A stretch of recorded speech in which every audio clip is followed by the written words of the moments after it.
can't deal. We okay, are can you hear this? You see, I'm the music right here. Jesus. take the wheel. This is what happens when you forget your speaker, when, you know, life is just driving you to drink, honey. Okay. Oh my Friday, God, y'all. I swear. Good thing we call it. Happy Friday. Happy Friday, y'all. If y'all Lord. only knew what we do before we go live. I swear to God. If y'all only knew. If y'all only knew. And I'm so sorry that we're running a little bit late, guys. But happy Friday. Happy Friday. Saints and ain'ts. Hello, Saints hello, and people. Honey, yeah. Child, I tell you, can we? I have to. I ain't even got drink. Oh no. No. Oh no, what happened? Oh, I see y'all. Oh, okay, you're back. You're back. You lost me? I lost y'all. I couldn't hear either one of y'all. Y'all went black. We've had a hell of a week. Zoom, StreamYard, Microsoft Teams, they've had a hell of a week. Dude. You know, we here. We're here. We y'all. apologize in advance right now for what this internet connection might be tonight because the internet gods ain't really trying to be with us today. Right. But, you know, we apologize in advance if anything is a little janky. Right. But how's everybody doing? The same way we feeling. So. Exactly. Welcome, y'all. Everybody. Welcome. Man, it's Friday, you know? Yeah. You know? Right. It's Friday. We making it through. We making it through. Y'all, come on, y'all now. It's Friday. I can't even lie, man. It's been a hell of a week. You know. Yeah. How y'all doing, sippers? How y'all feeling how's today? Right. Drop some comments, yo. Listen, I hope y'all are drinking. I want to know who has the stiffest drink. What y'all drinking right now? Who got like a good old shot? Drink. You know, who got some cognac? Who got some Hennessy? Who got Put it in the comments, honey. Who got the tequila? Have a shot for me, will you? Because I'm still working. That's how life is going right now. Oh, Jesus. I'm drinking coffee from this morning. That's exactly what I'm sipping on. Why am I drinking coffee? Why did I just pop this in the microwave from this morning, child? That is hilarious. The struggle is real. I'm sipping on some hot apple cider with a little bit of whiskey. Ooh, that sounds heavenly, girl. It's cold outside, you know. I need to warm my soul. That sounds like an entire vibe in your cup. What's up, Adrian? I see you, boo. Evening. How are you? Evening, y'all. So, whew. I know. First of all, take a collective breath because that's what it feels like.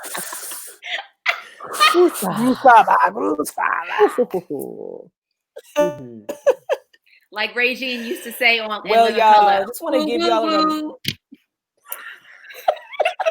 right. Woo woo woo. Rubbing your back. Woo woo woo. Oh man, we're sending a collective woo woo woo to everybody because I'm pretty sure y'all all feel the same. Yes. Word. So what we got in store today, Carrie Joy? Well, I just wanted to start off by reminding everyone as you are watching, please be sure to share this. Go ahead and start a watch party. Make sure you share this on your Facebook page. Get everybody, involved because we just want to make sure that the brand stays strong. You know what I'm saying? And we're here. This is our sister circle. We're taking care of each other. So please, share it with the people. Share it with the people. Right. And want to give a big shout out, as all of you may know, we have an opportunity for you to be a supporter, a patron of the SIP. You can become an official sipper by visiting us on patreon.com.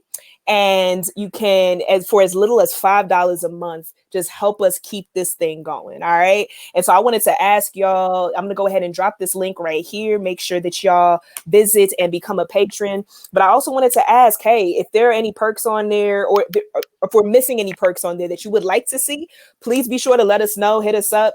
How can we make sure that this is something that you feel like a partner in?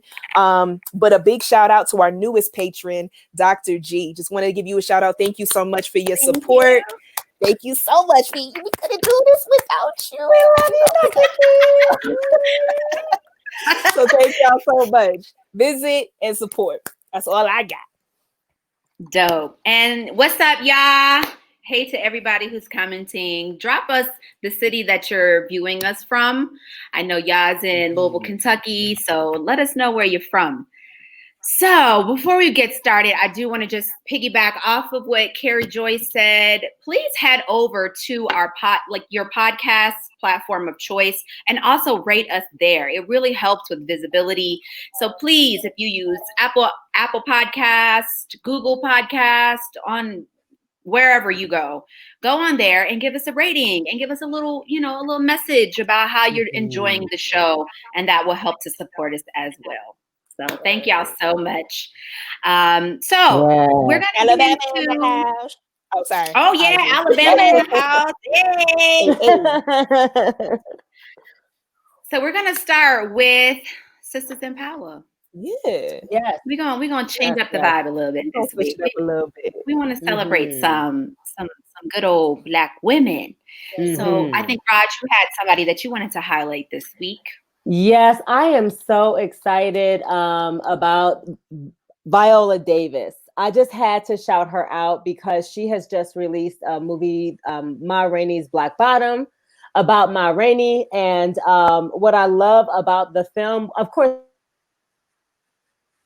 musician and an old soul singer and band leader, and entrepreneur, Ma Rainey. Back in 1927, she was an incredible blues singer. And Viola Davis is covering her for this film. I'm so excited about it. It's also the last time you see Chadwick Boseman on screen. So Viola Davis is my sister in power, and also Ma Rainey too, because she needs to be included in that list for this week. So much love, y'all, and go check out that film. I'm excited to see it. I am too. And I have a couple SIPs today as well, and I'm going to piggyback off of Raj. So Camille A. Brown is one of the dopest choreographers in the game, and she just happens to be boss lady to me. She did all the choreography for the film as well. So I'm shouting her out. And this week, she was honored alongside Lorianne Gibson and a bunch of other phenomenal choreographers for Dance Magazine 2020. So shout out to Camille A. Brown. Shout out. If she's watching, I want to get her on the show. We hope to get her on the show for next year. She is killing it in some big things. And so I wanted to shout her out. And last but not least, I wanted to shout out my little cousin, Jada Martin, who lives here in Denver, Colorado. She is a local lash maven. She's 18 years old and has started her own business in the historical Black neighborhood of 5 Points. And sis was in 303 magazine. The article, I'm actually going to share the article to my Facebook page, and maybe Carrie, you could put it in the comments if you don't mind. Already there, Mama. Dope. But she's got a really beautiful story of just how she has struggled her entire life with anxiety and just, some mental illness, but what she has done to persevere to have her own business here in Denver, Colorado at 18 years old. So if you're watching this and you live in Denver and you want your lashes done or waxing or anything of the aesthetic nature, hit up Jada Martin, and it's called The Lash Insider. Yes. So we're going to put the link. So shout out to you, Jada. Shout out to you, Viola. I have one more too. I wanted to make sure that I mentioned one of my Berkeley sisters just released a new single. shout out to my girl, Sabrine Staples. This past week, she released a single called Being Free. Miss Thing has a mermaid outfit on, is singing on the beach, looking just like she walked out of the ocean. And her voice is absolutely gorgeous.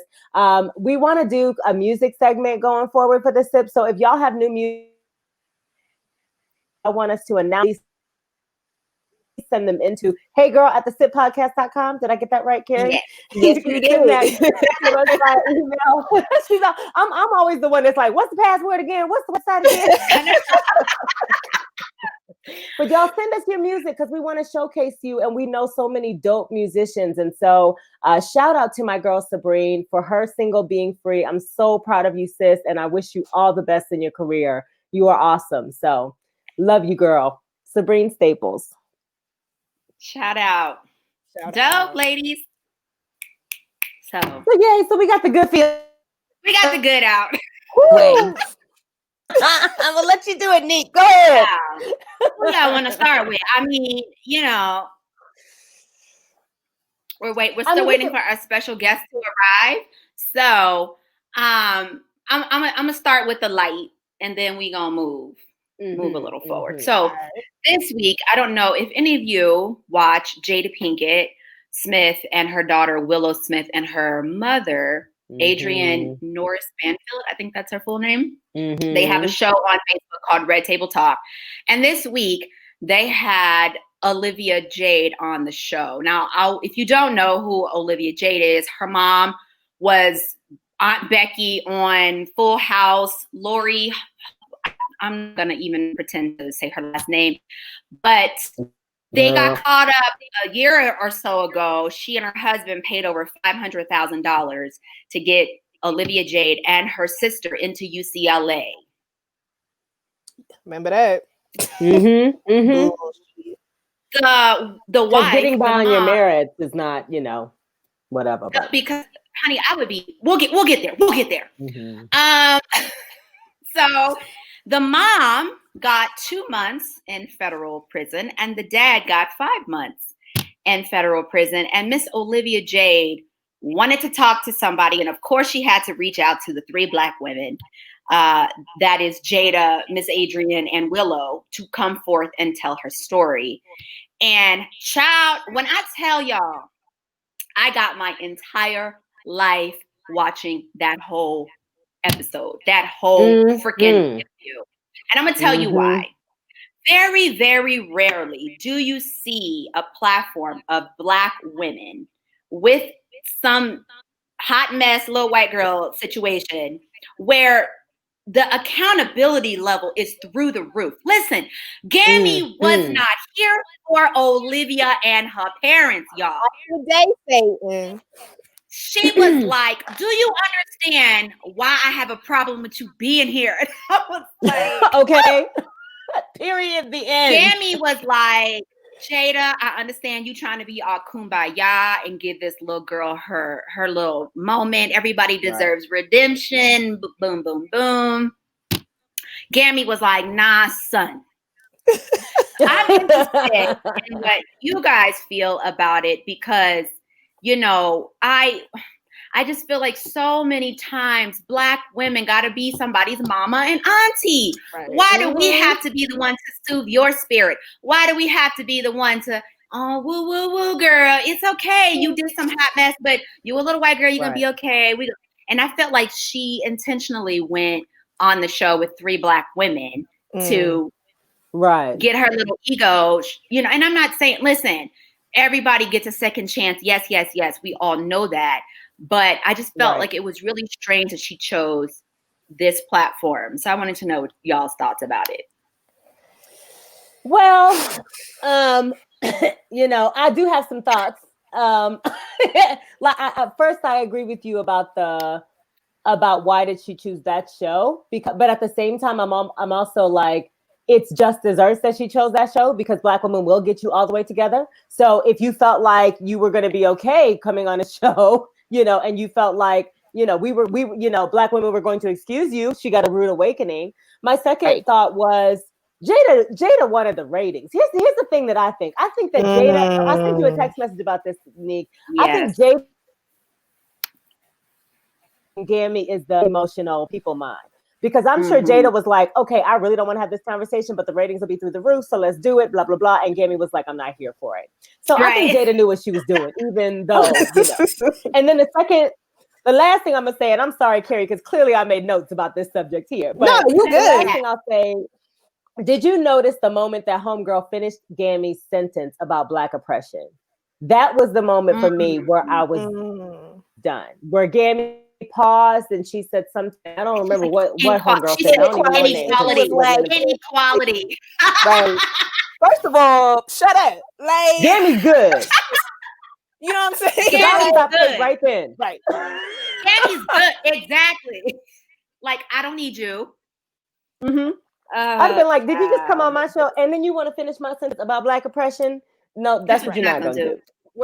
That's all I got to say. Shut the heck up and listen, sis. After your people pay $500,000 to get you into UCLA, out of all schools, you gonna spend $500,000. Come on, man. Like Harvard. If I could drop $500,000 LA. just to get into school. All right. Anyway. My favorite meme is Viola Davis when she gives you the side eye and grabs her bag and gets up and walks. Right. 100%. Yeah. Y'all said everything I wanted to say, man. You know, and she was not there for it. She wasn't. And I'll end with this thought. I really would love to see her sit down with some white women and some white women school her in the same way.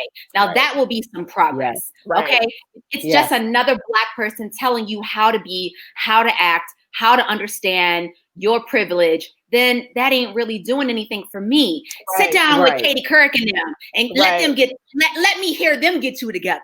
Amen to that. Y'all need to be educate your own, white people. Educate your own. Google is free for everybody. So. Okay, I'm done. Somebody said Amy said she needed that ego stroke. Sis, she got a rude awakening, though, didn't she? Because whatever she thought was gonna happen, you know. Shout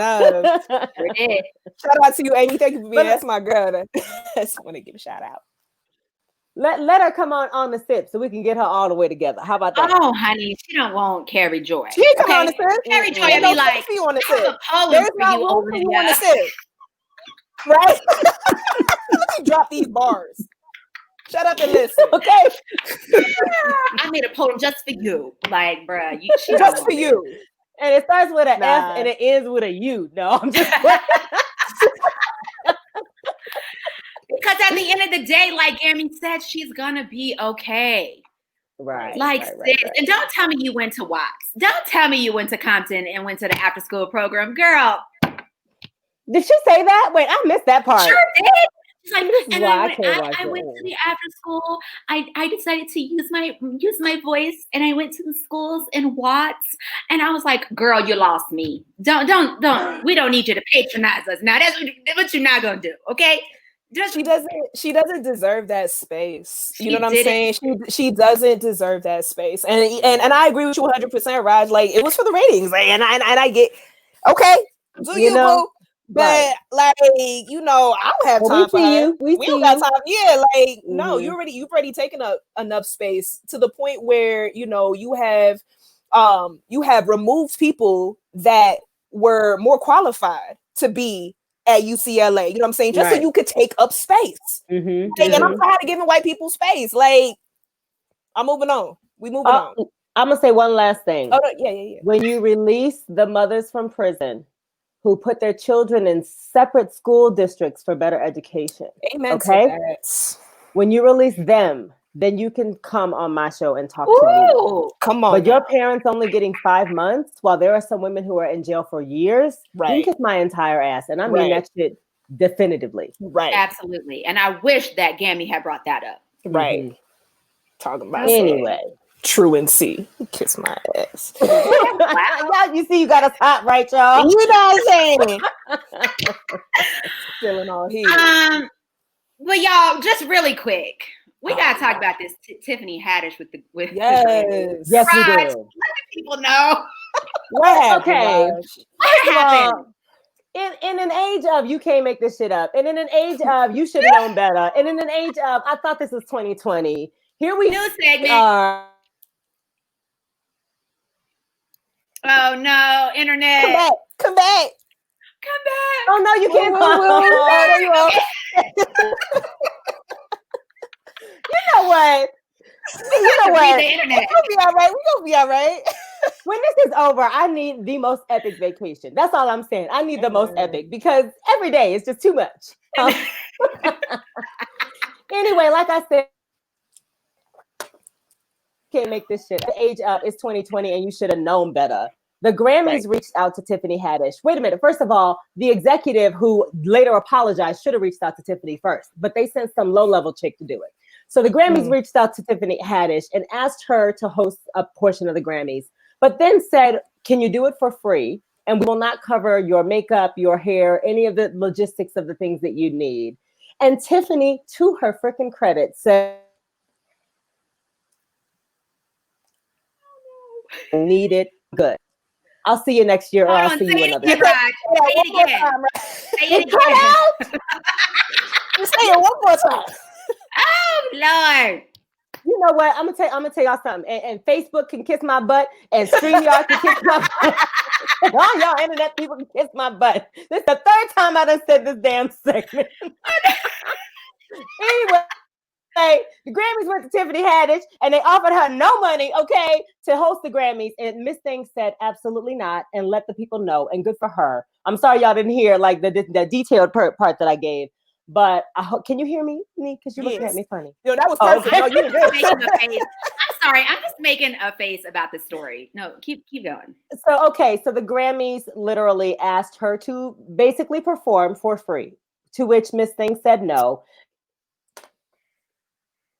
She then told someone in a Variety interview, and then the Grammys came back and apologized. The sad part about it, though, and the person who came and apologized was the Recording Academy president, Harvey Mason Jr. And he made this whole video, unfortunately, without me knowing. The talent booker, told her that we wouldn't cover our costs. That was wrong. I'm frustrated. But you know what he didn't say in this pseudo apology was that we've offered her not only her going rate, but then some. We've done whatever we could to make it right. And we would love to be having Tiffany at the Grammys this year. So for whatever reason, they didn't make it right. And that's the thing which is why I think that they're the BAN. But my conversation about this is less about Tiffany Haddish than it is about building your own damn table. Because for the Grammys to still think in 2020, they could offer someone like Tiffany Haddish, this means that they don't give a damn about the work that she's done. In which case, find your own table, sis. Right. Don't even give them another thought, and don't go back next year. How about that? How about that? Word. And I'm gonna shut up now. No, I completely agree. You good. I completely agree. And I would be interested to know what Trevor Noah is getting paid and if he's getting paid. Because don't tell me y'all didn't offer Tiffany no money, but then brought Trevor Noah in and paid him a big hefty fee. I bet you they did. I would really be very shocked to know that Trevor Noah would do that for free. Yeah, I bet you they did. Absolutely. And like I had said in our group chat, like, they not sorry. They just they sorry they got caught and they sorry they got called out. You mess with the wrong Black woman. You know what I'm saying? And like Amy was saying, like, big up to Tiffany for standing her ground and telling them, hell no. Like, you gonna run me my check. Okay. Give me my money.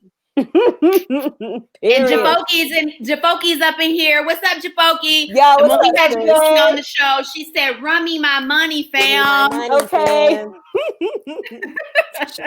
She sure did. And thank you, Charlie. Charlie said you like my cut. Listen, girl, this is the bathroom special, honey. This is the bathroom special with a mirror in the back. Me trying to cut my own hair. That's what we do. It's so cute. It looks so good. Thank y'all. Thank you, sis. But yeah, I don't know about y'all, but I mean, I hope that in 2021 we are leaving accepting any gigs for no pay and accepting any of this bullshit going forward. Because if Tiffany Haddish can say no, so can Raj Dalari. Okay, thank you very much. Thank you very much. We gotta know our words. That's real. We gotta know our words, y'all. So, shout out. Well, she's our sister in power. Oscar's y'all to BAN. Yes, she is. You know what I'm saying? And if you don't know what a BAN is, go look it up. Right. No, I'm just messing. Wait a minute. Jay said I had a similar experience. Asked to tour the Netherlands for the trip as payment. Ma'am, no, that's what you're not going to do. You're not going to ask me for a full tour for the cost of a flight. You don't lost your mind. And that's not a tour. Like, you... Sis, sorry. Out my face. Ridiculous. See, the reason why they do it is because some people will say yes. The reason why people pay $50 is because people say yes to $50 gigs. Right.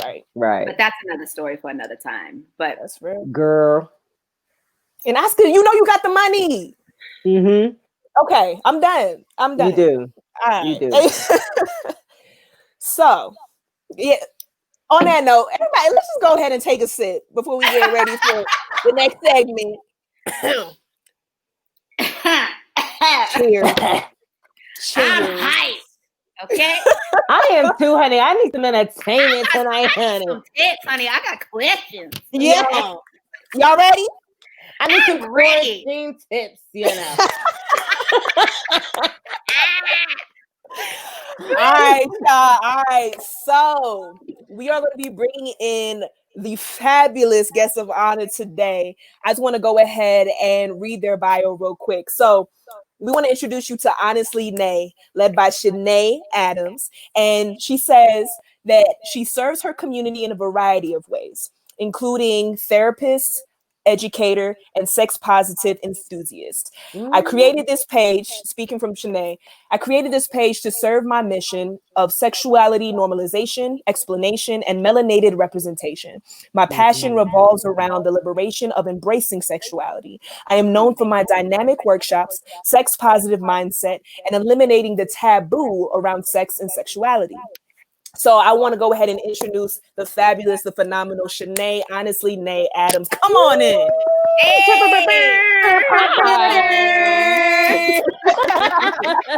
I'm gonna get some sound effects one day, y'all.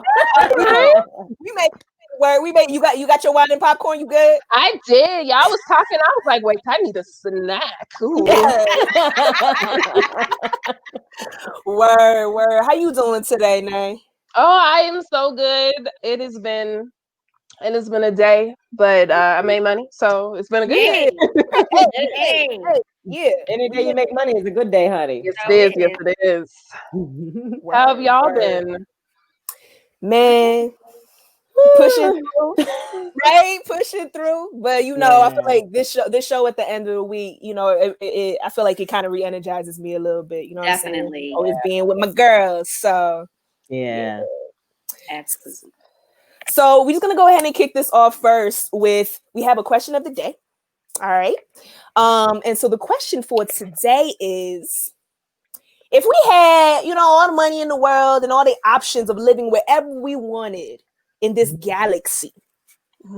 Galaxy. In this galaxy. Yeah. Where would you move? I would be on my private island. My island has a wildflower field. It also has a waterfall and a lazy river. It also has white sandy beaches, and it has a reef that traps the waves as they flow in and flow out. Come on. Yes, it has a coral reef. It does. And my house on my island is on the grid because, I got to watch my shows. But it also is all the windows. It's basically like open walls. There's a wall missing in every room. So that way we're connected to outside. My bathroom is outside, the shower in the tub. That part. All year on my island. And it's got tropical fruit. Yes. Like all the mangoes and peaches you could sell for me. Yes. Come on now. I'm going to Nays Island. I'm about to say, I'm going to Nays Island. I host the treat. Is that okay, mate? Is that cool? Well, can we just pull up the yacht and come and visit? Yes, because my yacht is parked in the marina. Okay, babe. So you can park yours. I'm gonna be on the helicopter. Come through. We good. We good. See, I was just gonna say I'd like to be on vacation, but we talking a whole island around here, girl. Let me get my life together. Absolutely. And if I'm gonna have it one day. I'm gonna have it. I be on Zillow checking for free islands for sale. Word. I don't blame you. I don't blame you. And we all should. We all should be thinking that way. Yes. Absolutely. What were you gonna say, Mom? I mean, no, I'm with Nay, 100%. Nay, when's your birthday, girl? When's your birthday? May 12th. I am a Taurus sun and moon with a Virgo rising. Okay, honey. Yeah. So we earthy over here. We earthy and grounded. Earthy and grounded. And I'm a water sign. So, you know, for me, I was going to be very similar with mine, probably an island, but y'all know how I feel about yacht life. Mm-hmm. So I would absolutely have a yacht, like the biggest that money could buy, where we could all just be up there and be living our fabulous lives. We're going to have to do Black Yacht Week. We're going to have to make that happen. Hell yeah. Hell to the yes. Listen, we've been planning, We've been planning. The Sit podcast is about to have its own yacht. We're gonna do the damn thing. Like we gonna be moving on. We're gonna be moving on. Oh, I need a states room and I'm good. Right. You're the secretary because you can have any room in the damn place. Safe room. We're gonna have a deckhand, okay? We're gonna have a whole crew, the captain. Mm-hmm. You got Charlie in the comments asking if you're gonna be renting space on your islands. She's like, can I get an acre? I know that's right. Yes. I hope retreats. Like, it is my vision that I work maybe 9 months a year, and then 3 months a year I'm on my island. You can come. You are welcome. I host retreats. I'm still teaching virtually. I'm still doing therapy virtually, but I am not leaving this island for 3 months. That's just where I'm going to be.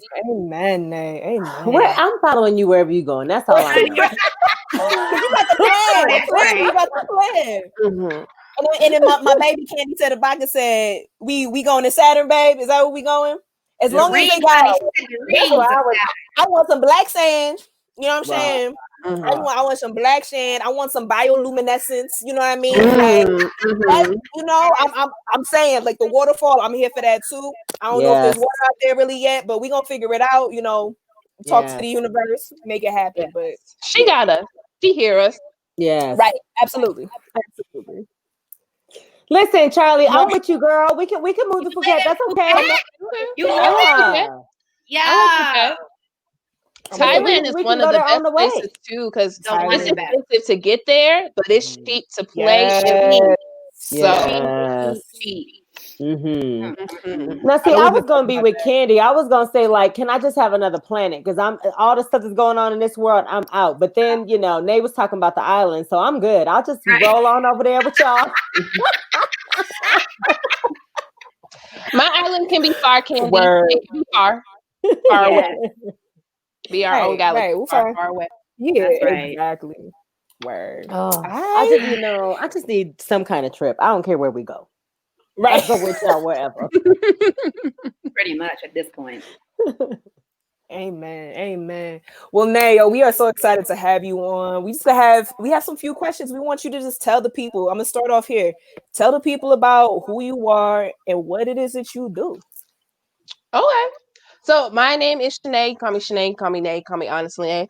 And I've been a sex positive sexuality educator for about the past 10, going on 11 years now. So I actually got my first intro into sexuality education, like professionally, happened in undergrad. I joined a organization on my campus that taught us how to present classroom management styles, and then also how to research, so that way we present factual information. And I always like to say it was a trial by fire, because I was teaching to my peers. I was teaching to people who knew me, my roommates, my friends, and also people in the community. So now I like to tell people, like, there's nothing that you could say to me that will throw me off, because my friends have already done that to me. So I am here. I'm good to go. From there, every job that I've had since then has been in the field of sexuality. I worked for Planned Parenthood for a minute. I was a Peace Corps. I was in Rwanda, living on a health center, teaching about Depo-Provera in Rwanda. Eventually, I just sat down and opened up my own consultation and education business, just because, you know, when you work for other organizations, you have to have sex positivity within a boundary to make the white happy. Tell it. Sex positivity ain't got nothing to do with white people. So I'm doing sex positivity the way that I want to do it. And I've just been really fortunate to have so many people, you know, be down with me and rock with me and give me space and platform to actually do stuff. But as I look back on it, I've been a sex educator forever. Like, my favorite show when I was in middle school and high school was Talk Sex. I was watching a lot of Cinemax, watching a lot of Real Sex, and then going to school the next day and being like, male friends, how are your vas deferens? Are you taking care of them? You're still right? So from there, you know, being an educator, and what I found is that I work really intentionally to create a space where we can have these conversations and not have them be a taboo. You know, I really want to normalize these conversations. And I would find that participants from my workshops would come up to me afterwards and be like, hey, let me tell you about my genitals or about my trauma or about my kinks and fetishes. And I felt really called to be able to show up for people in a particular way that I just didn't have the skills for. So I went to grad school and got my master's in counseling. And I was very specific that I wanted to be a clinician. So I not only wanted to like have one particular focus, but I want to be able to run the gambit. I want to be able to help you with anxiety and depression. I want to help you with trauma. I want to help you finding pleasure and establishing that foundation for yourself. So from there, and now I'm like, I own my own private practice. I'm able to serve my community in this additional manner. And I also own a sex positive collaborative, which is basically a community resource center. It's called the Chrysalis House. And our goal is transformation. And the chrysalis is what caterpillars go into before they become butterflies. And that process is basically the caterpillar turning into like this gelatinous goo. And then they emerge with these beautiful wings that they can't even see. So we always like to tell people at the Chrysalis House, you can come in and you can become goo, and we will remind you and reaffirm you of your wings and all the beautiful things that you've been able to do. And our primary demographic is sex workers and QT POC folks. We're hosting a food drive right now. We have a clothing drive that's happening right now. We help people finding housing. We help people finding healthcare. We help people. I like to say we community ass bitches. Like we don't show up however community is calling for us to show up. And it's just been really dope to walk kind of in my purpose and be able to lay my own path and show up for people in a way that feels good for me. You back. I got you. We got you. Dope. Were you done, Nay? Sorry, you cut off for a second. Okay, just making sure. It was perfect timing. Yo, I mean, everything you said, like, is so dope. And especially, I love how you tie it into the way that you are paving your own way, serving your community, like you said, like whatever it is that our community needs, right? We got to find a way to make sure that we can make those resources happen and bring that, make those connections happen. And so just want to give you big love for that. Big shout out to Chrysalis House, because I know y'all are doing phenomenal work as well. So who are some of your greatest inspirations as you do this work? Like what really inspired you to take this particular direction more than anything? And is there anyone that has been inspiring you along the way? Yeah. So, I mean, I always come back to Sue Johansson, that it was just always so interesting to be, you know, this young femme person watching this old white lady talk about sex on TV. And I'm like, yo, if people are watching this old white woman, why wouldn't they want to watch my fly sexy ass talk about sex on TV? So like, if you could do it, I could do it better, basically. Right. And from there in undergrad, you know, the director of SHAPE, which is the group I joined, Sexual Health Advocate Peer Educators, she was really kind of, Heather Eastman Mueller was really the first person whom I saw who actually had a career in sexuality education, who wasn't on TV, whose office I could walk into, who I would have laser tag battles with every Saturday. Like, she made it really tangible for me to be able to do this.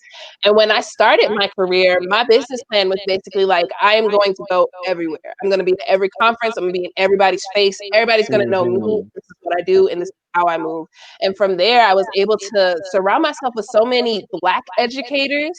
You know, I didn't know don't get me wrong, the Black sexuality education bubble is tiny, but it's quite large. It's quite vast. Dr. Lex James, Dr. James Watley, Dr. Donna Anad, Tanya Bass, like all of these different Black sexuality educators who were talking about sex in a way that fit them.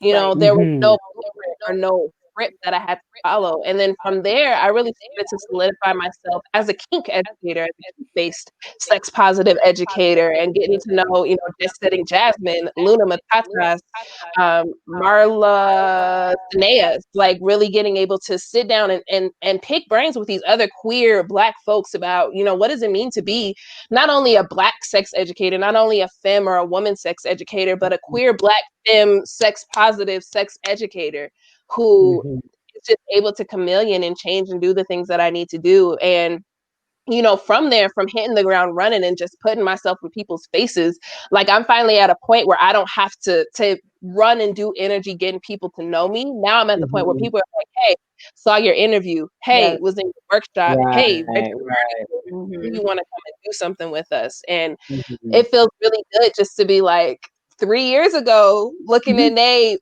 woke as hell, trying to figure out how do I get to Atlanta to go to this conference so I can go be in people's faces. And now that conference being like, hey, we didn't see your proposal.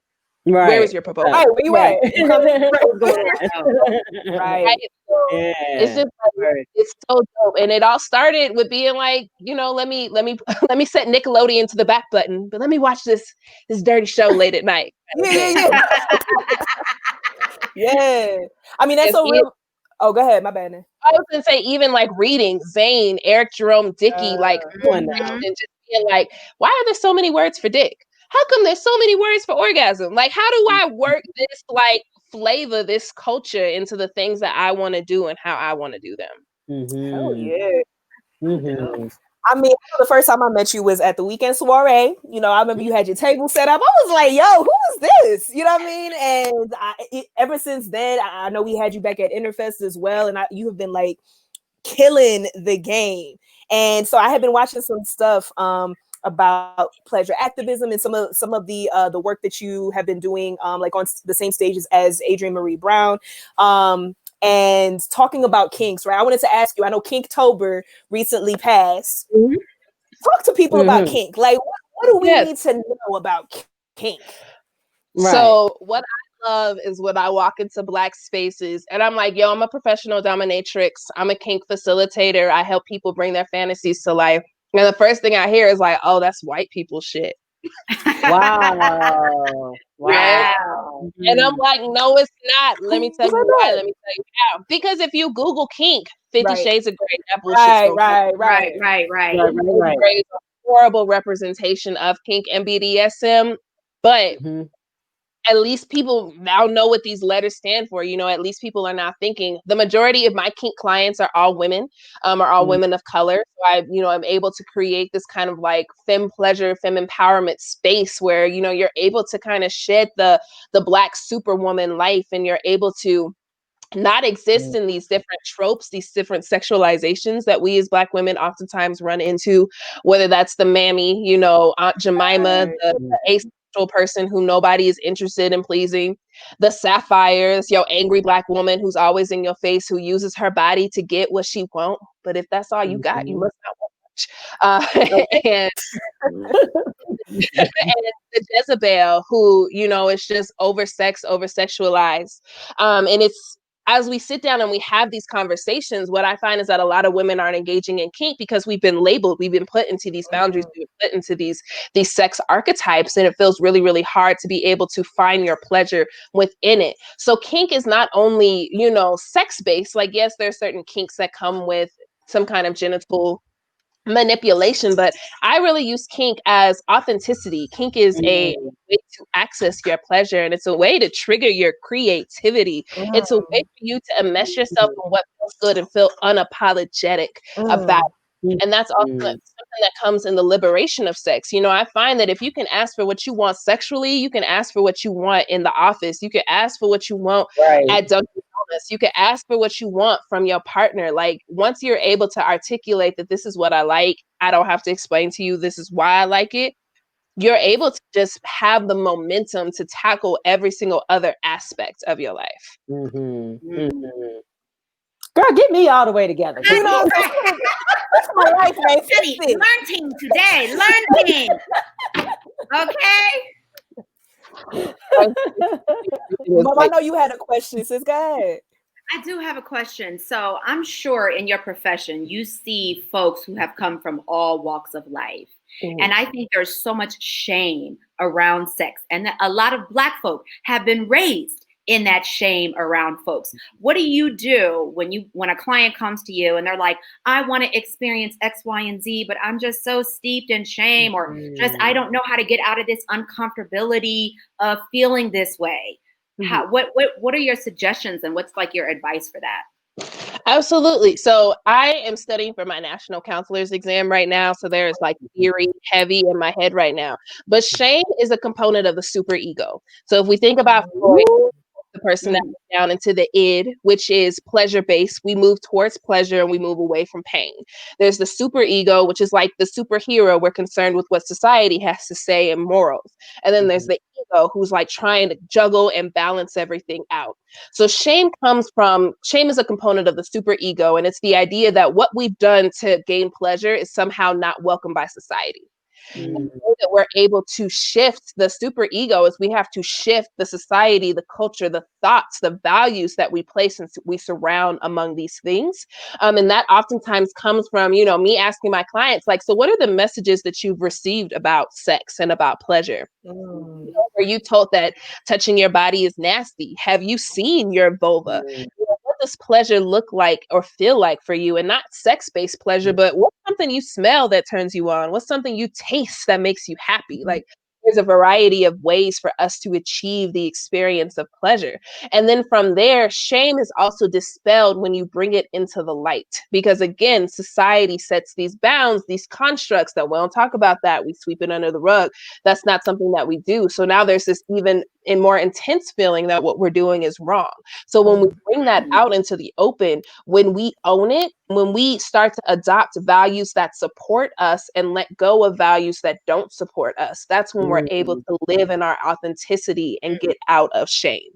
Now, I say all of that, but it's not easy because if you're raised in a religious society, like, so you want me to drop the value of what God has said and adopt some new value that God has to say? Right. You want me to let go of the things that my mama taught me? I love my mama. So now you have to start, finding that Venn diagram between what is helping you, what is hurting you, and where can you exist and feel good about yourself. And for some people, it's easy. For a lot of people, it's not. But, you got to go through that forest to get to the other side. Preaching. I just wanted to say real quick, like, based on, because I remember growing up, like, masturbation was so taboo. You know what I'm saying? It was so like, oh, you can't touch yourself, you can't pleasure yourself, you can't. And as I've been able to kind of grow out of that frame of mind and understand that I absolutely do deserve pleasure, I mean, that's been one of the most liberating things for me, being able to know how to pleasure myself and not depending on people to pleasure myself. You know what I'm saying? Like, I think that has been such a powerful awakening for a lot of people that I've come into contact with. So you doing the damn thing.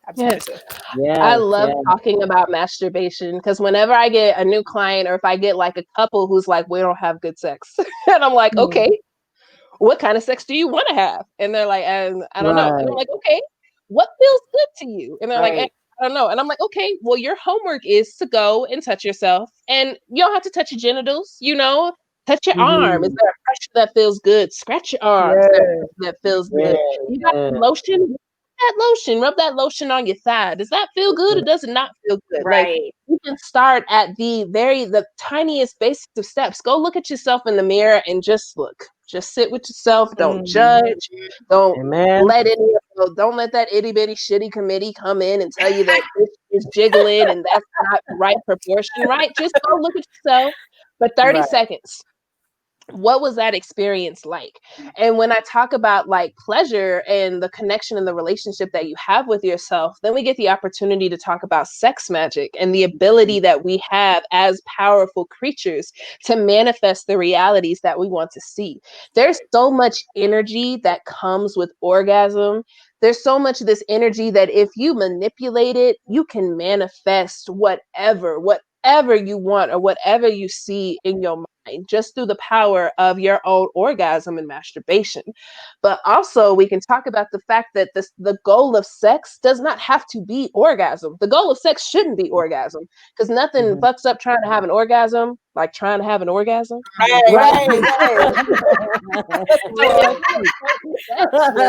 And openness, with creativity, with a desire to feel pleasure, orgasm or not, it was a satisfying event. Right. I have a question because you just have so much confidence in you. And I wanted to know, were you always this way? You were talking about watching these shows back when you were a kid. Like, what was it about you that had no barrier? Like, you don't seem like you had any shame, or not shame, but like you seem like you were very confident early on. Yeah, so I credit that to a couple things. The first one being is that my mom does and she's like been in hair competitions. She's been braiding and doing hair for like, she's got titles. She's been doing hair for like 30, 40, 50 years. So I grew up in the beauty salon. So I grew up surrounded by women who looked like me, who refused to let me believe that I was anything less than extraordinary. Who refused to let me believe that I was anything less than beautiful and powerful and able to achieve things. And like, if you check I recently went through a box because we're moving. I went through a box of like all my like grades and like notes from my teachers and shit. And it would be like, she is very aggressive, but very confident. Because Shanae's not gonna let you tell her nothing that don't make no damn sense, right? So it's that. And then I also get asked a lot, like, did we just talk about sex openly and freely in my house? And I wouldn't say that was the flavor, but I will say that my mom did not shame me or did not shame anything. So while we may not have been able to like sit down and be like, let's talk about how masturbation feels good, and you know, it's a coping tool, but like, go to your room and touch yourself. Don't do it out here. Like, she bought me a book, the All American Girls book, All About You. And we sat down and we read the book together. And then I remember, I don't know why this sticks out in my mind so much, but there was like a breast development chart, and I would like track my breast development. I'd be like, Mom, I'm budding, look. She would be like, great. Right? So I think that it was definitely kind of like the beginnings of a sex positive household for sure. And if it wasn't sex positive, it damn sure wasn't sex negative. And it was just kind of from there, I feel like I've always had this handle on myself and what I wanted to do and how I wanted to do it. And if you didn't like it, your loss. Kind of thing. Taking me very far. I am with that 100%. Nee, go ahead, sis. I have another question for you, Nay. So I, like Carrie, was raised in a very, very strict household where sex was like, no, no, no. And so now here we are, fast forward, I'm 38, I'm married. I have been able to really drop a lot of that. And so I think I have 2 children. I think we work so hard to not be like how we were raised sometimes, that we sometimes overdo it on the other end. My question to you is, what advice would you give for parents to create a healthy relationship around sex with your kids? I don't want to overdo it, but I also don't want to ever create any type of shame in any of it. And so what advice do you have for parents in talking to their kids about sex? Absolutely. So the first thing that I will say is that I hear a lot of parents who are starting to have these conversations when their kids in like middle school or in high school. Kids start formulating ideas at 3. So whatever you are doing around them at age 3 sets the foundation for what they're going to take and carry with them. I also want to say that this is not like a one and done conversation. You can't expect your 15-year-old to come and talk to you about sex when you ain't never had this conversation with them before. So the awkwardness or the overwhelm that comes with the talk is because you're making it one talk. This is like a lifespan conversation, and things are going to change. Another thing that I always like to tell parents is that everything your child is doing is normal, and it's natural. And a lot of shame comes up is because society says that you're not supposed to do that, right? Like, how dare my 3-year-old enjoy touching their genitals or touching themselves? And it's like, okay, but at 3, this is a coping tool. This is something that is helping them to calm down. This is something for them to be able to do with their hands. And this is an opportunity to be like, you like to touch yourself, huh? Like that, it feels really good, right? What you're doing is okay. Where you're doing it is not.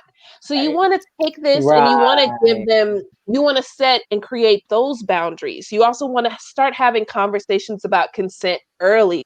When I tell people that I teach sex education to kindergartners and middle schoolers, they're like, you're telling my 5-year-old about condoms. And it's like, no, I'm not. I'm telling your 5-year-old that they can't touch people or hug people without permission. Yes. Nobody's allowed to touch them without their permission. That's right. Their no has value. Other people's no has value. And if you can learn that at 3, 4, 5, when you 18, 19, 20, it's already a natural conversation that if it's not a yes, it's a no. You know, so those are some of the things. And then I also have like resources, like Dr. Lex James wrote a book called what is it? These are my ears, this is my toes, this is my vulva, this is my nose. Because you want to make sure that our children are using the actual names of things. And also, because nothing is more fun than hearing a 2-year-old say vulva. It's my text tone. Like, it's adorable. Right? So, It's my text tone. I love that. It's adorable. So the same way that like your kid knows that this is their elbow, they need to know that that's their penis. They need to know that this is their vulva. It's not a hoo-hoo. It's not a what. It's a penis and it's a vulva. You don't tell them that they nose is they sniffer. That's the nose. Right. So you want to already start to normalize the conversation by using the names for their body parts that their body parts are. And you also want to start teaching them that their no means no, especially during the holidays. That whole like, go give your grandma a kiss. You don't want to give your grandma a kiss? Can you give your grandma a high five? You don't want to give your grandma a high five? Can you give her a head nod? Like, we're looking for some kind of like acknowledgement for grandma, right? And that's when you start to have the opportunity to discuss like, you don't have to do things that you don't want to do. And oftentimes in Black families, it becomes do as I say, do as you're told. Don't ask me questions. Right. And that's where shame comes from, where it's like, so I can't ask you why I can't touch myself. It's just bad not to touch myself. And now here I am 20 and I'm crying every time my partner tries to touch me. I don't know why. Right. So I think the basic takeaways is that your kid starts learning at 3. So make sure that you're putting positive examples out, you know, when they come out of utero, teaching your child that their consent and their no matters. So that way they know that other people's consent and other people's no's matter. Teach them the actual names of their actual body parts. And then resources like Dr. Lex James' book. What is Melissa's last name? I am blanking. Sex Positive Families on Instagram helps to, you know, teaches people how to have a sex positive family and a sex positive relationship with your child, no matter their age. Melissa, whose last name is going to come to me as soon as we get off, she's doing amazing work to help to normalize conversations. And then also surrounding your child with other trusting adults and other resources. You know, maybe it doesn't feel comfortable to tell mom that my boobs hurt, but maybe I can tell my auntie, maybe I can tell my teacher, maybe I can tell this other person, so that way they're getting credible information from a credible source. Because then they get to me and I got to talk about like why you can't douche with Coke. Because it's not good for your vagina. Oh my God. Yeah, that blue waffles is not a thing. You know? Right.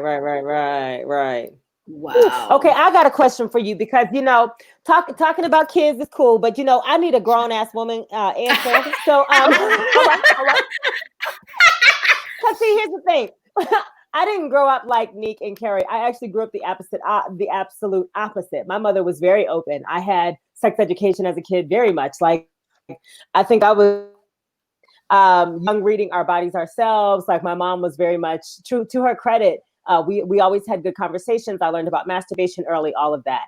My question is, what about the old wifey ladies who used to be hoes, but ain't hoes no more? And we trying to figure out a way to have a healthy sex relationship with truth and, you know, appropriateness.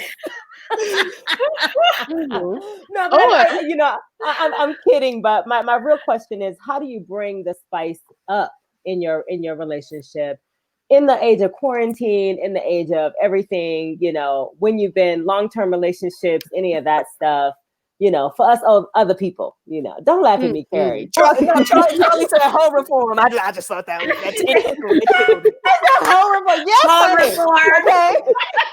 Co-reform, sis. I am quite reformed. Do you see the ring? I'm quite reformed, darling. I promise you. I mean, but do you have to be reformed? Can you not be they ho? Can you not do hoe shit for whoever put a ring on it? You know,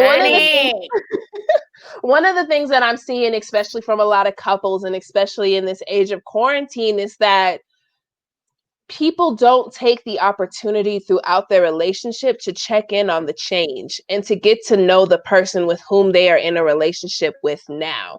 Right. You know, the person that you started dating when you were X age, still has that foundation. They are still foundationally that person, but people change and they grow and they develop. And if you're not approaching your relationship with curiosity, then you are like kind of stuck in the same gear and not able to shift forward.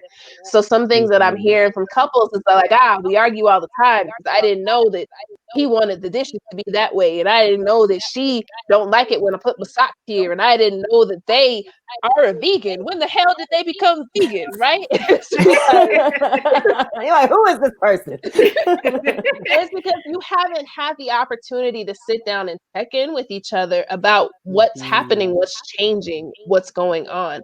So I highly recommend that people have relationship check-ins. And I know that, you might think that you're having conversations about your relationship, but a relationship check-in is an intentional opportunity to have a conversation about your relationship.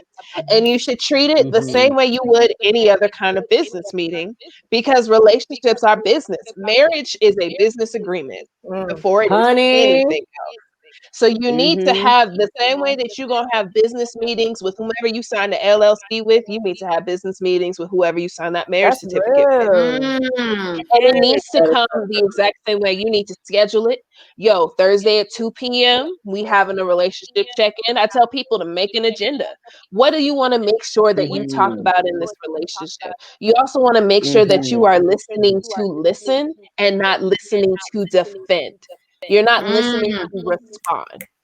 In that same breath, though, a relationship check-in is not the time to pull out your list and be like, here's all the ways you got fucked up. Thursday, you said this. Monday at 11. Oh, you mean AKA a regular Monday? No. Right? You want to address stuff in the moment. You want to be like, yo, babe, I told you, please pick up these socks. Like, I need you to pick up the socks. The relationship check-in is the time to say, one thing I'm getting that I don't need is less of these damn socks. I really need you to, or I noticed that you've been doing a lot better picking up your socks. I appreciate that. I see what you're doing, right? So it's the opportunity to come around and check in.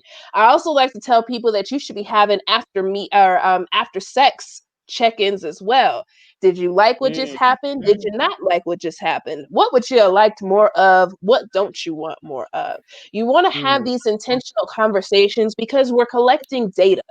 Oftentimes when people are fighting a lot or when we're struggling, when we're feeling tension, I hear from a lot of people like, so have you said this to your partner? What does your partner think? And they're like, I don't know. We don't talk about it. And it's like, oh, maybe you should talk about it. I don't know. Right? So it's sitting there having these more conversations. Right. And then as opposed, like for the whole phase, there was something about your whole phase that made your partner be like, here, they could throw that ass in a circle. Now here it is 2 years. You don't even throw that ass in the octagon no more. Like, what's going on? Like, I got with you because you could throw that ass in a circle. I find sometimes people believe that you or your relationship or your dynamic has to change as you take the next step.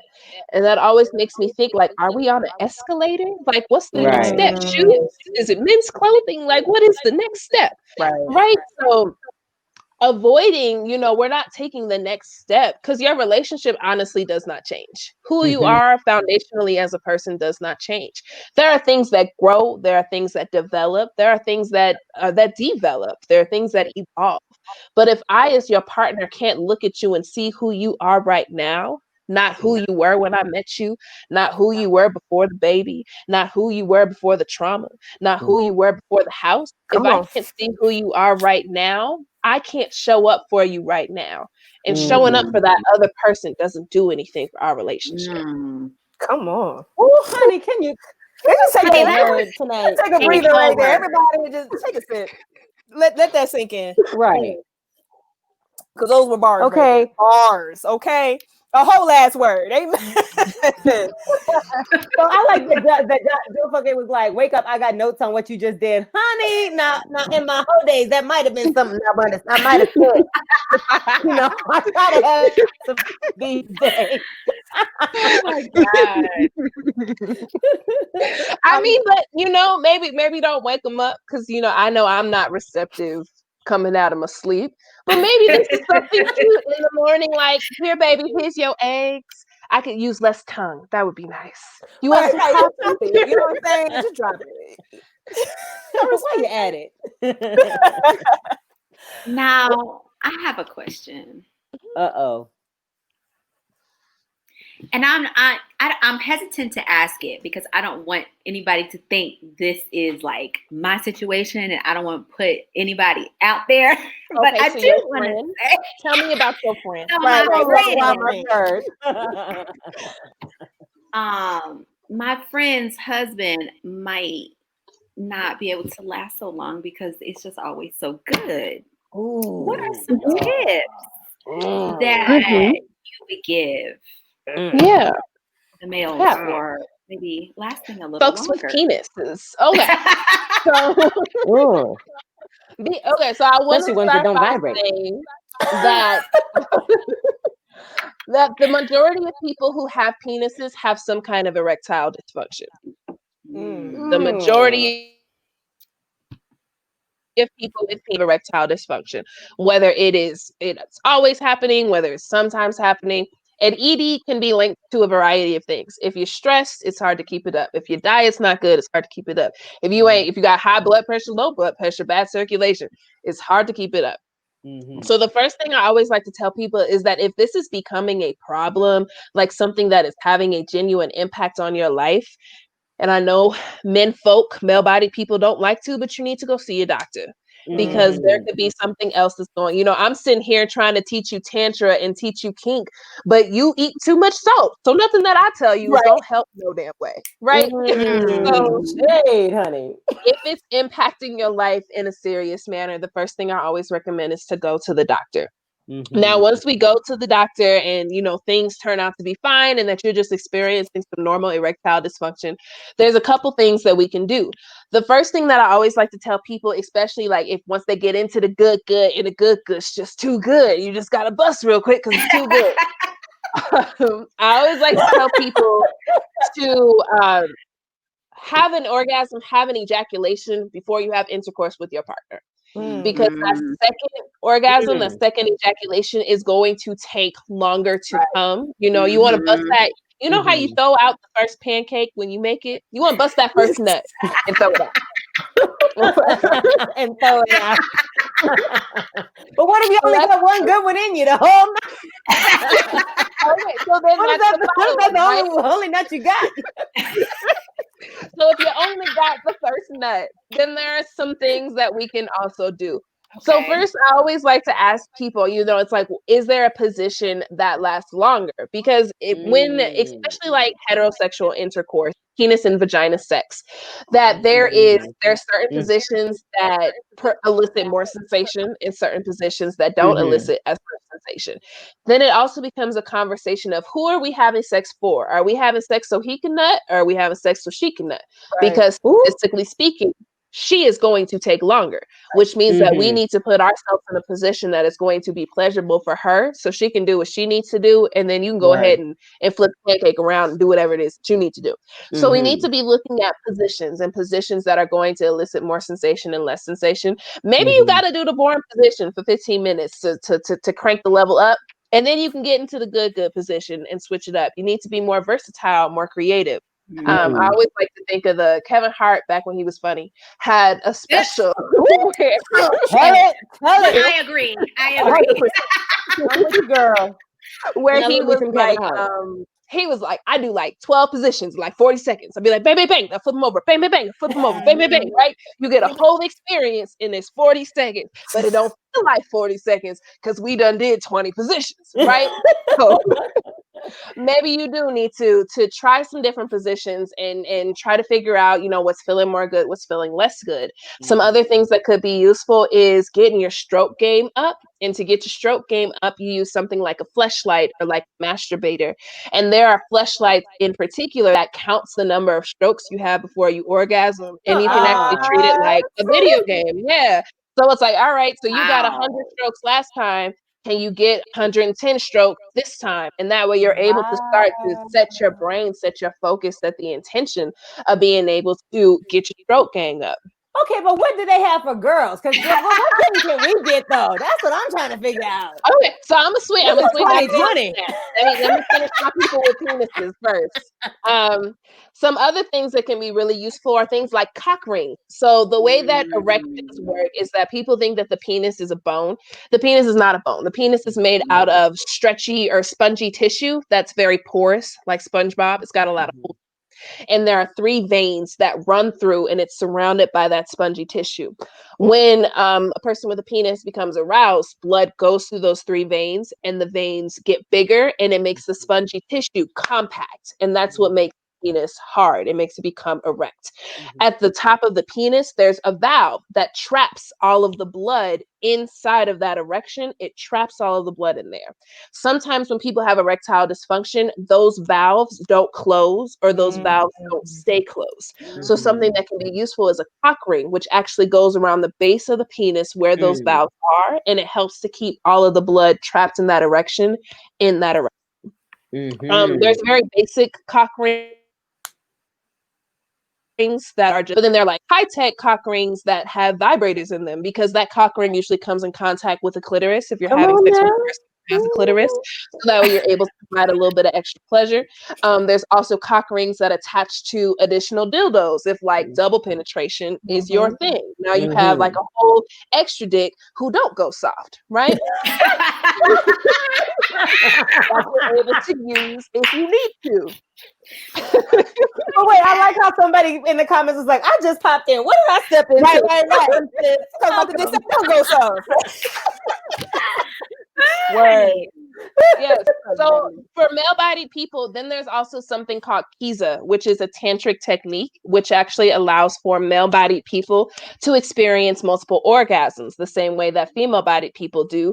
And they actually experience something called semen retention. So they actually don't ejaculate. They're able to have a orgasm without ejaculation, which allows them to have their orgasm last a little bit longer. Kiza technique can be taught. It does take a lot of discipline, but you know, if you about that life, if you want to have maintain an erection, tantra is something that can be really helpful and come in mind for that as well. Okay, just write down, right, just write it down. Write it down. Okay, we did you, folks. I cannot what you said. Look, circulator. So for female, No, I was gonna ask a question. Go ahead, Nay. No, so I know that we were asking about female-bodied people, but what was yes. Okay, so for female-bodied people, there are several things that there are a couple different. Yes, a couple different difficulties that female-bodied people experience. Again, if it's something that, what I always like to tell people straight up is that sex should not hurt. If you are having pain when you are having sex, that is not normal. And there are pelvic floor specialists, pain and sex specialists that you can go see. I meet so many women who are like, well, I don't really want to have sex with my partner because it hurts. But society tells us that the first time you have sex, it should hurt. The first time you have sex, if you don't bleed, you know, if you don't break that hymen, you weren't really doing anything. So letting go of all of these different concepts, all of these different ideas about sex, straight up, sex should not hurt. It should not hurt. If you are fully aroused, which can take anywhere from 20 minutes to an hour for a person with a vagina, for a person with a vulva to become fully aroused. If you are fully aroused, lubrication, people be like, oh, I got that wet. If you don't have WAP, it's okay, because you can buy WAP. Okay? Lube is your friend. Buy WAP, honey. Lube is your friend. Buy you some WAP. Okay? Especially for older folks, for pre or postmenopausal folks, for people who are having hormone difficulties, for people who have certain autoimmune disorders. Lubrication sometimes just doesn't happen. Buy you some WAP. Get you some water-based lube, or some silicone-based lube. But if you get silicone-based lube, you can't use it with your silicone toys. But you do want to buy some lube. Don't bust out no coconut oil. Don't bust out no Vaseline. Don't bust out no soy sauce, no fish sauce. Buy lube. Buy lube. Okay. And there's a variety of lubes. There's warming lubes, cooling lubes, tingling lubes, desensitization lubes for folks who have difficulties maintaining their erection. You know, so many different things that you can use and you can do. So once we get over the body, once we have resolved the bodies, sometimes things that can go up. The next thing that I always hear is that sometimes female body people have difficulty staying in the moment mentally. You know, if you having sex and you thinking about the groceries and you thinking about did Johnny do his homework and you're like, oh damn, I need to call Tasha. Like you're not gonna orgasm because you're not here. And there can be several reasons why we may not be here. Maybe your body is in a safe place. You know, maybe it's not safe for you to inhabit this body. Maybe this person ain't doing it for you. You know, they sweating, they hunching, and they ain't even doing nothing that feels good. No, I'm about to watch Hamilton in my brain too. Like I'm not here for this, right? So, I always like to talk to people about what are you thinking about when you're having sex, and what can you do to help you not disassociate? Because when you leave, it's called disassociation. Yes, my co-founder Becky Taha Blue is sitting here giving us education as well. The Chrysalis House does do tantric education, counseling, and all that jazz. But what was I saying? Disassociation occurs when you are not able to stay mentally in the moment. And that can come from, you know, I always like to ask female body people like, why are you having sex? Are you having sex because you're supposed to have sex every Wednesday? Are you having sex because he acting like a little punk because he ain't getting none? Or are you having sex because this is something that you actually want to do, something that you actually want to engage in? Because then it becomes a lot easier for you to stay focused if this is something that you are interested in. I also like to tell people that every female bodied person has the ability to orgasm. Every female bodied person has the ability to squirt or female ejaculate. We have all of the equipment. It just becomes training the equipment so that way you actually get the response that you're looking for. And squirt is not pee. It is made up of the same components that semen is made out of. So keep in mind that sperm are the cells and semen is fluid. So female ejaculation is made of the same components that semen is made out of. It is not pee. It might smell like pee because it's coming out of the same place, but it is not pee. But every female body person has the equipment to be able to do the things. It just becomes becoming in touch with the equipment. And that comes mostly through masturbation. It comes through ritualizing your masturbation. So no, it's not, let me run over here and use this dildo and like DJ clip real quick so that way I can bust a nut. No, you want to set the mood. You want this to be an experience. Light you some candles, pour you some wine, read you some erotica, tell your boo to send you a sexy tape. Like whatever you need to do to start to get into the mood is also what's going to lead to arousal. And there is a difference between arousal and desire. So something that I run into a lot with people is something called arousal non-concordance. So it's kind of the like idea of the bus ain't never there when you need the bus. Like when you need the bus to come, it don't never show up. And when you don't need a bus, boom, it's there. So when you need the pleasure or the horniness to come, it's not there. But when you want it to come, it is there. This also speaks to people who feel like, you know, if their partner can't get an erection, they automatically go, my partner doesn't want me. Or if their partner does have an erection, they don't ask their partner if they want to have sex. They just assume that because their dick is hard that they want to have sex. And you don't ever want to listen to the body. You want to listen to the person. You want to listen to the words that the person is saying. This again goes back to consent. This is another reason why rape culture can be very prevalent. This idea that if you have an orgasm while you're having a sexual assault that you wanted it, nah. That's arousal non-concordance. The body is a machine. If you touch the right combination of buttons the right way, it's going to respond, no matter what the surroundings or the happenings is. But again, this is why we want to listen to what the person is saying and what the person is want to listen to what the person is saying and not what the person's body is doing. Right. Girl, I just need a whole nother 2 hours with you off the live, and then we can have a whole nother kind of conversation. Cause girl, Juana said, "Hey, awesome. Send them squirting directions, please, ma'am." Yes. Right at that. So Quick question, Nay. There's a lot of people right now that are trying to find safe ways to seek pleasure during COVID. That may be with other people or whatever the case might be. Like, do you have any ideas, any suggestions for people during these COVID days? Yes. So first off, the safest person to have sex with is yourself. Come on. That is the safest person to have sex with. The second safest person to have sex with is someone whom you live with, someone whom you're sharing the same COVID bubble with. Right. Now, if you have to start going out and expanding into other COVID, if you have to start looking outside of your bubble, I really encourage people to, I'm not going to tell you what to do because you've grown, but I am going to tell you that there is a global pandemic that's happening and you need to make decisions that you're going to be able to live with and that those are going to be able to stick with you. But I do tell people that you should get a COVID buddy. You should get one person whom you're having sex with if you have to have sex with someone who's outside of your house. And you and that person need to be aware of the doings that you're doing. Like, is this person up in Walmart with no mask on? Is this person coming in contact with people on a regular basis? Like, you want to track who you're exposed to. There's kind of a archaic saying that's like in the sex field where it's like every person you have sex with, you're also having sex with all of those people.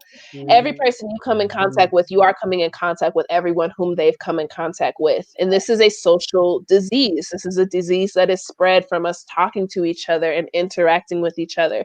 So if you can't have sex with yourself or with somebody in your house, whoever you're having sex with outside your house, you need to be really aware of what they're doing and how they're doing.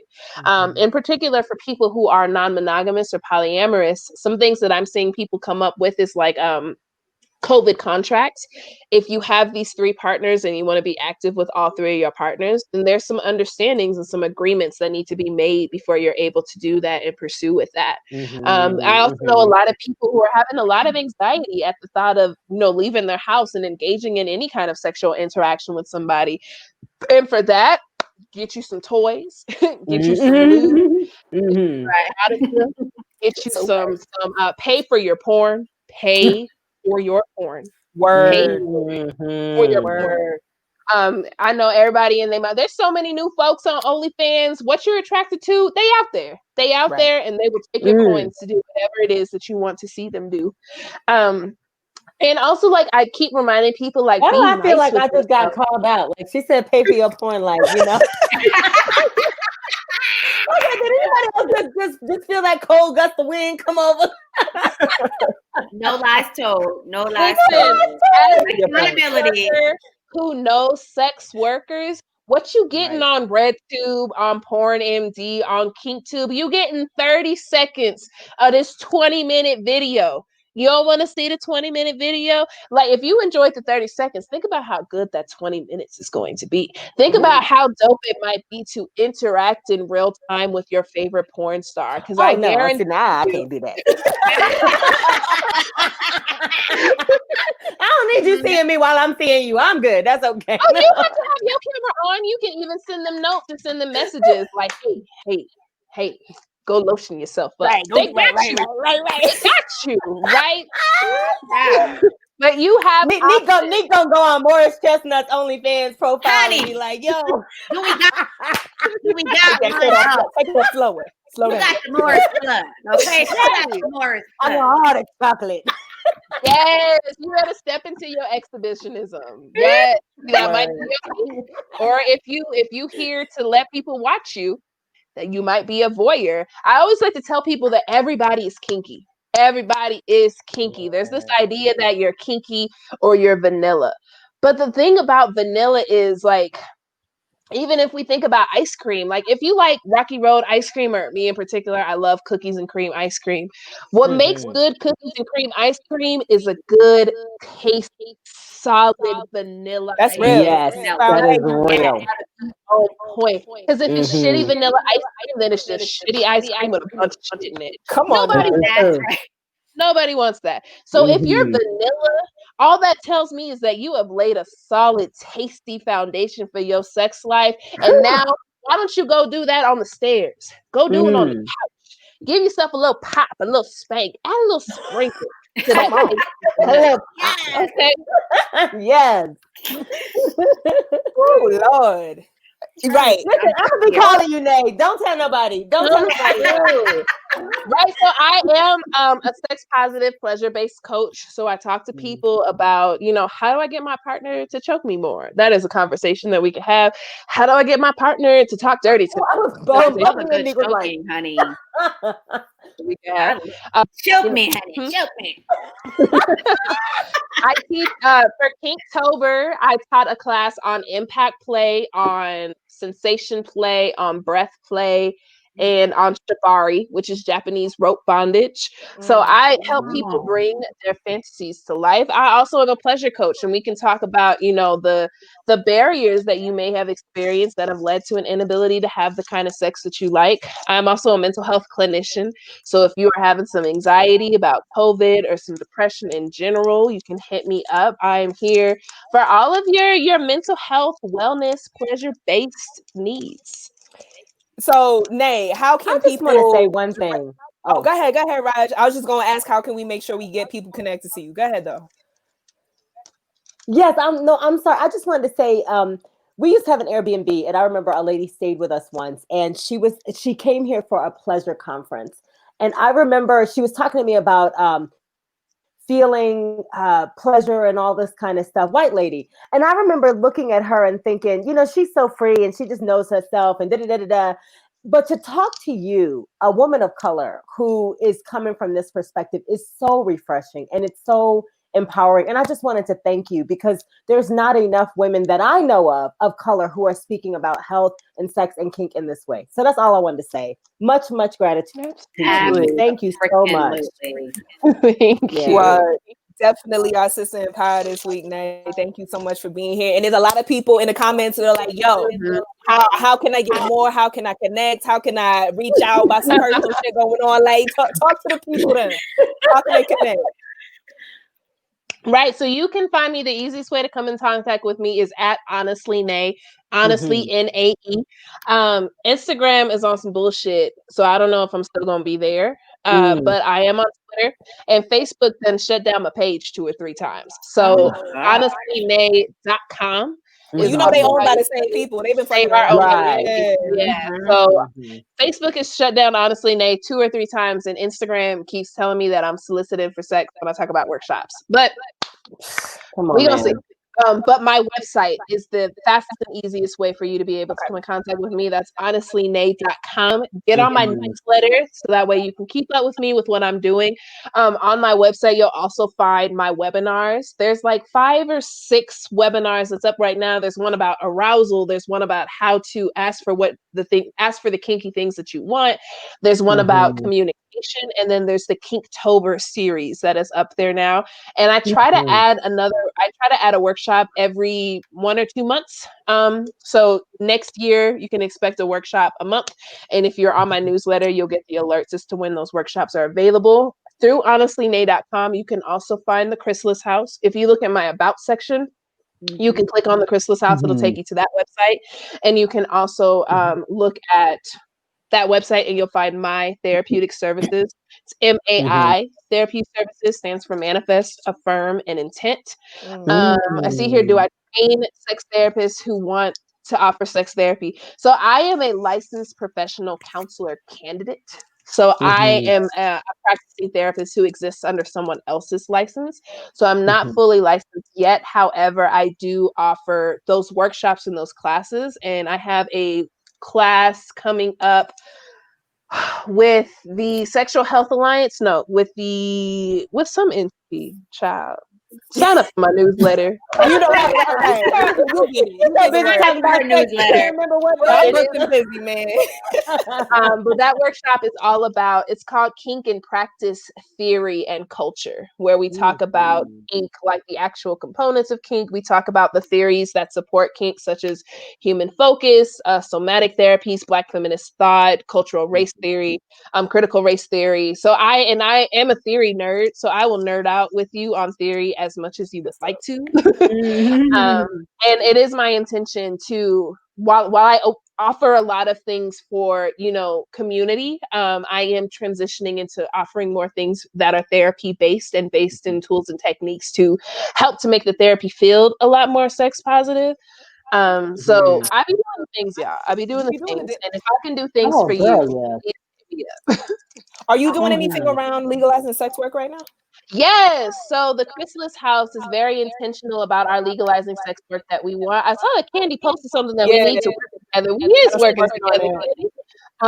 So we have recently submitted a budget to the city and county of Denver because what we're seeing is that the city spends a lot of money prosecuting sex workers, and there's a lot of bullshit laws that exist for sex workers to actually make the act of sex work a lot more difficult.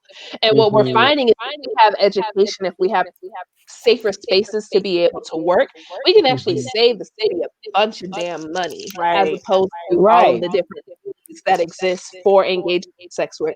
So the Chrysalis House, Becky Taha Blue, my co-founder, we are that one of our pillars of the Chrysalis House is the legalization of sex work, and we do several different workshops over the year just about what sex work is, how sex work is not sex trafficking, how those are two very different things, and then we have really critical conversations about the different sex work legalization structures that exist in the world, such as the Netherlands, such as other places in Europe, and how we can take what they've done and improve them and better them, because sex work is the oldest profession. Second anywhere. There are several communities. The United States, the Wild Wild West as a whole would not exist if it were not for sex work. And because of that fact, we need to put some more respect on it, because sex work is work. You know, I hear a lot where people are like, how dare you sell your body? But if you work for anybody, you're selling your body too. If you girl, you better say that. So, yes. So sex work is work, and we are working on decriminalizing sex work here in Denver. We're very intentional. We're very about it. We're also doing a lot of work on like drug decriminalizations. We host different workshops and different educational opportunities. We work with the other sex worker organizations in Colorado. We make safe use kits for folks. And I am in the process of becoming an addictions counselor, because sex work and addiction go hand in hand sometimes. So it's not, it's not one thing. There's so much intersectionality that exists. And if we're not addressing the intersectionality, we're not getting anywhere near addressing the problem. Right. That's real. Y'all heard it yourself. And so, Nay, I'm gonna ask you 60 seconds. All right, 60 seconds. We just got a speed round, real quick. All right. Clear or brown liquor? Brown liquor. Vacation with the homies. Where you going? Vacation with the homies. We going on the beach, shawty. We about to be somewhere drinking dark liquor, drinking dark rum and pineapple juice. Word. Hey, yes. Edible or smoking? I'm so sad. I'm a very anxious human. My relationship with marijuana has shifted since the pandemic has gotten worse. It's actually triggering my anxiety a little bit. So I'm working on implementing it back into my persona. But before, I was an anxious bitch. I would smoke all day, every day. Okay. Word. What's your favorite show right now? Favorite show right now? The Amazing Race. Okay. I gotta check that one out. What's your favorite book right now? Parables of the Talents by Octavia Butler. Shout out to the Word. And last but not least, what is your favorite sex position right now? My favorite sex position right now. My partner is a pillow prince, and I didn't know that I enjoyed missionary so much until I got this pillow prince. So we fucking up that missionary right now. Goodie, you know what I mean? What did you say on the stairs, in the kitchen? What did you say? Is that the missionary is your thing? Yes, we do it on the couch, on the stairs.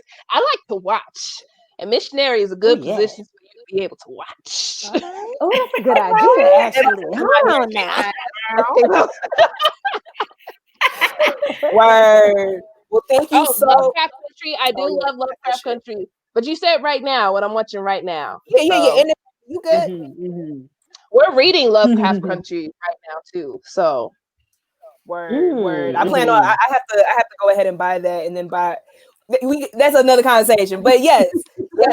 Shout out to you. Shout out to Lovecraft Country. Shout out to all the damn things, man. We are doing it. Nay, thank you so much Thank for you. blessing the people them tonight. Yes.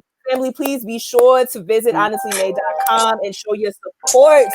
And make sure you are here with us next week. We have Melete from the Whittier Cafe, our social justice coffee shop right out here in Denver. And then, as always, we need your support to keep this going, fam. So I'm going to go ahead and drop these links here for y'all to follow us on Patreon, for you to follow us on Instagram. And until next time, same place, y'all be safe. Peace out. Bye, y'all.